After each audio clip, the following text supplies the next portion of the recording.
Bonjour. Aujourd'hui, nous allons étudier la paracha de Vaïkra. Enfin, étudier, simplement soulever un petit point qui apparaît au début de la Sidra de Vaïkra. Vous savez que cette semaine, nous allons commencer un nouveau livre entier, qui s'appelle Vaïkra, donc le Lévitique, et qui commence avec Vaïkra, Hachem el Moshe. Dieu a appelé, a convoqué Moshe Rabbeinu, et il y a cette anomalie graphique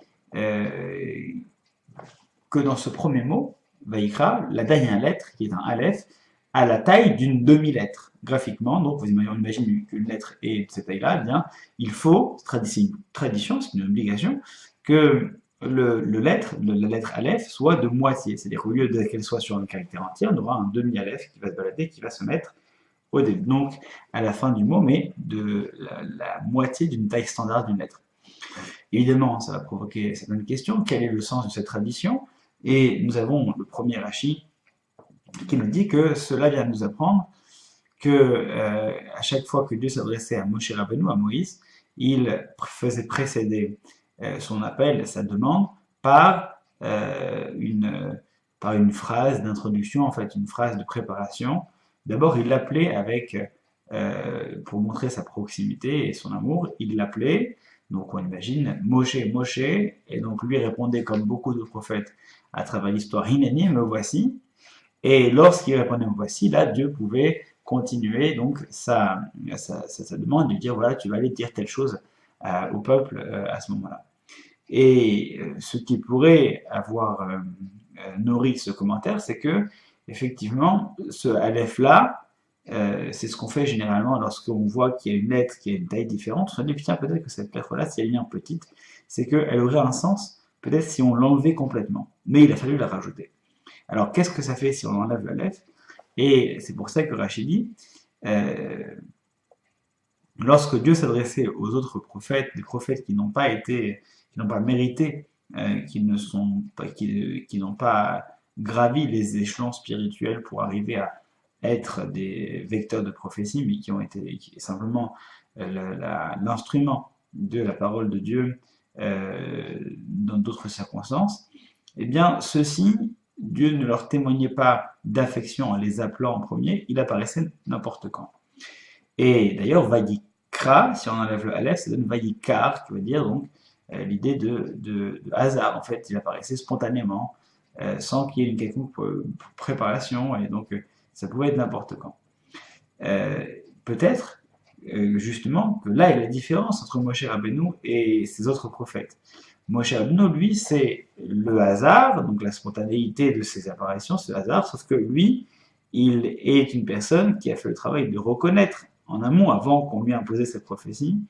On ne l'a pas parachuté, il vient au fur et à mesure, il a fait cette démarche qui lui a permis d'associer sa croyance, le Aleph, la croyance en un Dieu unique, le Aleph c'est la première lettre de l'alphabet, donc c'est le 1, et il y a rajouté, lorsque on voit dans le hasard, lorsqu'on voit dans les événements spontanés de nos vies qu'on arrive à y voir une intervention de Dieu, et bien là, la vie qui parfois paraît abrupte, hasardeuse, elle paraît parfois spontanée, mais nous gêne par sa spontanéité, et parfois nous émerveille par sa spontanéité, mais parfois nous gêne, et bien peut-être que justement l'idée c'est que lorsqu'on arrive à voir la présence de Dieu dans ces élans de spontanéité et de hasard, eh bien on arrive à percevoir l'affection que Dieu a pour nous. Et qu'en réalité, peut-être que Dieu apparaissait de la même manière à l'un ou à l'autre prophète, c'est juste que l'un était préparé à pouvoir voir Dieu dans ce qui l'entourait, donc il pouvait percevoir l'appel de Dieu, alors que l'autre, eh bien l'appel lui paraissait comme étant forcé, comme étant spontané, mais indigeste, parce que forcé dans une réalité qui lui paraissait donc incohérente. Ce qui est également intéressant, c'est de se dire que peut-être que la différence qu'il y a entre Moshe Rabbeinu, qui est le plus grand prophète de l'histoire juive, et par exemple Bilam, qui est un prophète étranger à qui la prophétie a été imposée, c'est peut-être que il y a en fait c'est la quête de sens et la quête de sens et cette capacité à avoir du sens dans les choses qui parfois apparaissent insensées.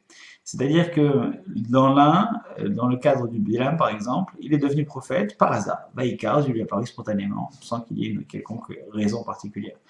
Alors que Moshe, pour sa prophétie, Dieu lui explique, il comprend au fur et à mesure que c'est lui qui doit être le prophète parce que c'est lui qui a ces qualités-là, et même s'il essaye de s'en dérober au fur et à mesure, il accepte que c'est lui qui a ces qualités-là et qu'il a emmagasiné au cours de sa vie assez de qualités humaines pour pouvoir être l'intermédiaire de cette parole-là.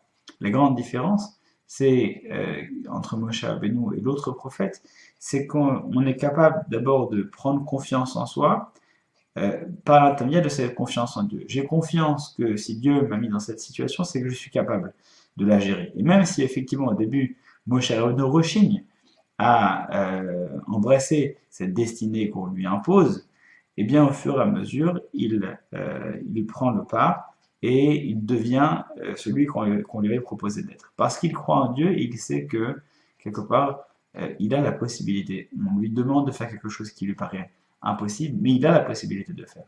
Donc, il nous enseigne comment arriver à voir dans ce hasard qui n'en est pas un moyen de pouvoir se construire soi-même. Faire confiance à la vie et faire confiance en soi, avoir confiance en soi grâce à la confiance qu'on met en Dieu et en la vie, c'est un projet que Moshe Rabbeinu nous propose et que la Torah nous démontre dans ce premier mot du livre de Vaïkra, à nous d'en tirer les plus belles conclusions. Shabbat Shalom.